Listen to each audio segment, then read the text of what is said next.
muita sabedoria, o irmão Swaggart reuniu esses comentários bíblicos para ajudar os crentes. Os comentários da Bíblia, elaborados por James Swaggart, podem ser considerados um dicionário bíblico, uma enciclopédia bíblica. Com esses recursos, você terá a oportunidade de se aprimorar. Para fazer o seu pedido, ligue ou visite o site.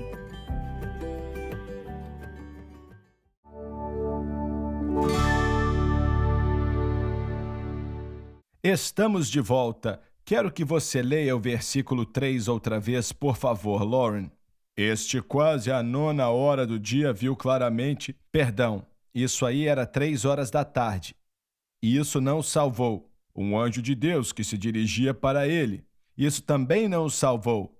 E dizia, Cornélio, nem o anjo sabendo seu nome o salvou. Deixa eu mencionar algo aqui rapidinho. A diferença é que esse anjo, eu acho que ele era visível para Cornélio. Ele falava com ele, vocês não acham também? Diz que ele teve uma visão. Então acho que ficou bem claro que ele viu esse anjo. Não foi só algo de sua imaginação ou espírito, ele viu. E ele fala disso outra vez. Mais à frente, quando Pedro finalmente vem conversar com ele. Não, certamente foi uma visão, mas teve os mesmos resultados que um homem de pé na frente dele. É ou não é? Certo. Vocês também veem assim? Certamente. E este, Cornélio, fixando os olhos nele, no anjo, e muito atemorizado, disse, que é, Senhor? O título Senhor, na maneira como Cornélio usou, não quer dizer deidade, mas demonstra respeito ou honra. E o anjo lhe disse, as tuas orações e as tuas esmolas têm subido para a memória diante de Deus. O coração que busca encontrará o Senhor. Estas coisas, como estudamos nas últimas 3 semanas, que Cornélio fazia, a Bíblia diz que ele era um homem devoto, mas não estava salvo. Ele temia Deus com toda a sua casa, mas não estava salvo. Ele deu muita esmola ao povo, mas não estava salvo. Orou constantemente a Deus, mas não estava salvo. Pedro teve que dizer para ele a respeito de Jesus, apresentar Cristo para ele antes que ele fosse salvo. Mas, ainda assim, estas coisas que ele fez, essas coisas positivas, e disse, suas orações e esmolas estão como um memorial diante de Deus. E Deus notou aquelas coisas. E não foi algo que ele desconsiderou. Ele notou a fome e a sede desse homem. Acredito que Deus trata todo ser humano dessa maneira. Ele não faz acepção de pessoas. Eu quero perguntar algo para vocês. Me desculpa por te interromper, mas na mensagem que eu preguei domingo de manhã, essa é uma questão que eu nunca descobri uma resposta para ela. O Davi, com o grande pecado que cometeu, fazendo um censo de Israel e por aí vai, e acho que foram 800 mil em Israel, 500 mil em Judá, algo assim. A praga, na realidade, veio porque Davi pecou e não ofereceu prata como devia ter oferecido por cada pessoa que foi contada no censo. De qualquer maneira, ele, 70 mil, não 70 ou 700, nem 7 mil, mas 70 mil homens morreram. Agora, esses homens não sabiam nada sobre o que Davi tinha feito. Eles não entendiam nada a respeito do censo que estava sendo feito sobre Davi desobedecendo ao Senhor. Foi culpa de Davi. Joabe tentou fazê-lo mudar de ideia.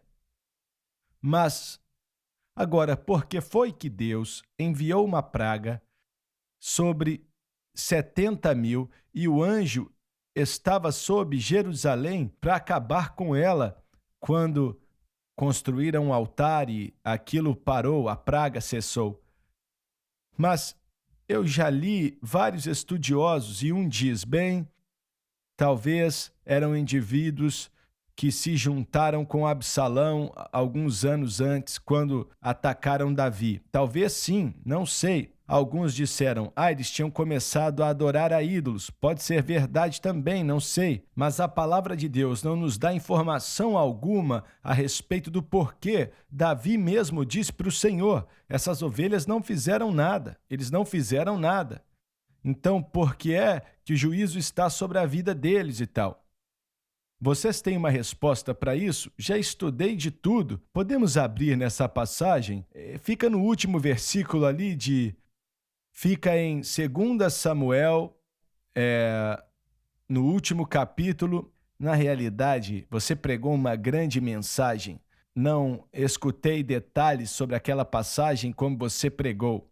Ainda bem que você mencionou. Queria escutar você elaborar mais sobre isso. Gostaria de mencionar, enquanto vamos abrir nesta passagem, fica em 2 Crônicas também. Jamais podemos presumir a inocência do homem. Jamais, porque Deus não nos dá o quê? Domingo de manhã eu falei para o povo que temos que chegar à conclusão que Deus é justo, Ele nunca é injusto, nunca.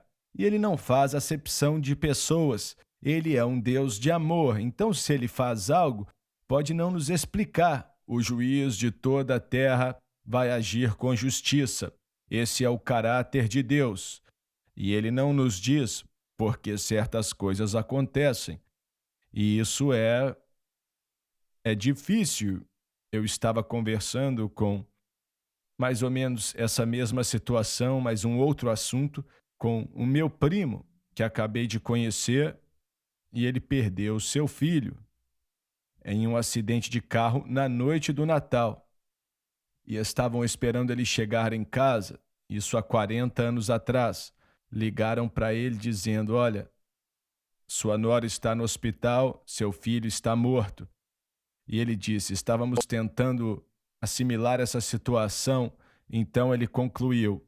Ele disse que 2 coisas vieram à mente dele, se eu puder mencionar apropriadamente. Em primeiro lugar, Deus é santo demais para cometer um erro. E em segundo lugar, Ele nunca faz algo para nos fazer sofrer sem razão. Mas ele não tinha respostas sobre por que esse jovem, com 22 anos, foi levado para perto do Senhor. E às vezes nós temos que somente prosseguir em fé. Pronto. Sim, foi algo extremo, né? 70 mil homens morrerem assim, e também para o seu primo com o filho que morreu. Mas ele está coberto de razão. Temos que dizer, Deus, o Senhor pode não ter escolhido me dizer por quê, mas Ele é santo demais para cometer um erro. Ele não comete um erro. Verdade. Creia no Senhor e não dependa de seu próprio entendimento. Reconheça Ele em todos os seus caminhos. Acredito que, olhando para o contexto dessa história, fala de Davi.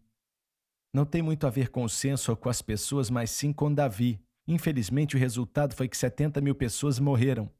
Mas o exemplo aqui é que Davi tinha uma responsabilidade. Ele conhecia o Senhor, era o homem segundo o coração de Deus. E o ciclo da redenção, que era a moeda que representava a redenção. Quando ele ignorou aquilo, ele sabia, mas ignorou e tentou confiar na força do homem, ele desobedeceu a Deus de uma forma grandiosa e a consequência foi muito grande. Acredito que quando aplicamos isso, a pachura ou a tipificação para nós hoje como ministros, se não pregarmos a verdade, quando sabemos o que temos que pregar, as consequências são grandiosas sobre os que estão debaixo de nossa influência, de nossa liderança. O que você acabou de dizer, existem milhares de igrejas que as pessoas nessas igrejas não recebem a pregação do evangelho, estão morrendo perdidos porque um homem atrás do púlpito, isso é uma praga. Esse homem ali não está pregando o evangelho. E não é um fato isolado, na verdade é a grande maioria hoje em dia. Mas essas pessoas, elas não fizeram nada e elas não são inocentes? Claro que não. Mas estão escutando um homem que está contando uma mentira para eles. E estão acreditando e vão morrer perdidos eternamente. Ainda que eles em si mesmos não instituíram a situação. É uma consequência de reter o evangelho. Mateus 5,45, a chuva vem sobre o justo e o injusto Estou tentando pensar na passagem bíblica. Tem outra onde Jesus falou que o juízo era derramado sobre algumas cidades. Se eu me lembro bem, haviam justos e injustos naquelas cidades.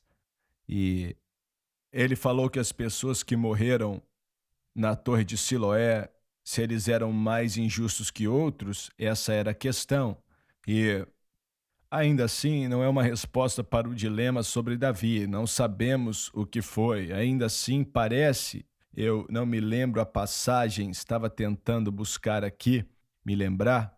Davi foi tocado por poderes das trevas para fazer isso. Foram duas coisas. Em 2 Samuel, Deus tocou ele para fazer aquilo. 2 Crônicas diz que Satanás tocou ele, mas explicamos para o povo que Satanás não pode fazer nada se Deus não der a ele permissão para fazer isso. E esse é exatamente o mesmo processo sempre. Mas quando diz isso a respeito do pai, então isso foi instigado pelo pai. Acredito que deve ter existido um propósito em relação a Israel também, não só Davi, mas um propósito em relação a Davi e o que ele queria fazer. Um escritor disse que eles tinham começado a adorar ídolos, e eu não sei de onde ele tira isso na palavra de Deus.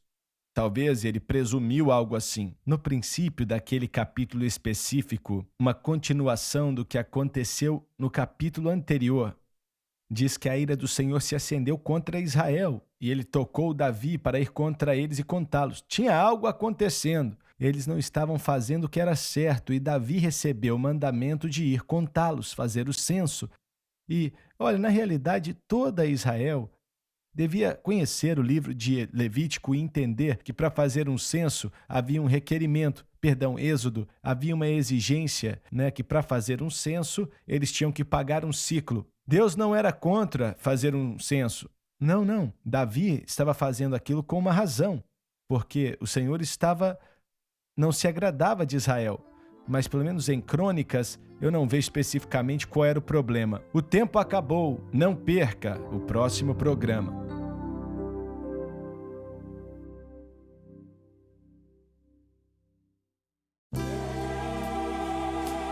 Obrigada por assistir o programa de hoje, um estudo na palavra. Assista os programas arquivados online no site sunlifetv.com. Creia que a SBN está pregando a verdade. Existe uma guerra na América. Uma guerra entre as trevas e a luz. Se posicione e fale a favor da cruz. Existem aqueles esperando nos bastidores que, se eles tivessem o poder, eles eliminariam qualquer pregação sobre o pecado em um piscar de olhos. O amor do Pai não está naqueles que abraçam os caminhos do mundo. Impactando o mundo para Cristo. Esta é a SBN. Senhoras e senhores, eu sou o Dr. Gabriel Sué.